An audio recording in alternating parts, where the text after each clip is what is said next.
आज चाहिँ हामीले आयुर्वेदको पञ्चकर्म चिकित्सामध्ये रक्तमोक्षण चिकित्सा गरिरहेछौँ। उहाँ सरको चाहिँ कपाल झरेको रहेछ लामो समयदेखि। यसलाई चाहिँ एलपिपी भन्छ। यो एक प्रकारको अटोइम्युन डिजिज हो। यसलाई चाहिँ रक्तमोक्षण त्यस पछाडि विरेचन कर्महरूले रिकभरी गर्न सकिन्छ। आज हामीले रक्तमोक्षण गरिरहेछौँ।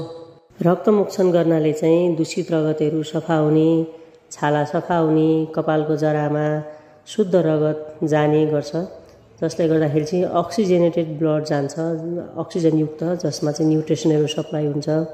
जसले गर्दा नयाँ कोशिकाहरू पैदा हुने, कपालहरूलाई पुनः रिग्रोथ गर्न सजिलो हुने र कपालको तलपट्टि भएको विभिन्न प्रकारको इन्फेक्सनहरू ठिक गर्नलाई बहुत मद्दत गर्दछ।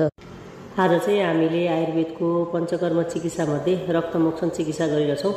उहाँ सरको चाहिँ कपाल झरेको रहेछ लामो समयदेखि। यसलाई चाहिँ एलपिपी भन्छ। यो एक प्रकारको अटोइम्युन डिजिज हो। यसलाई चाहिँ रक्तमोक्षण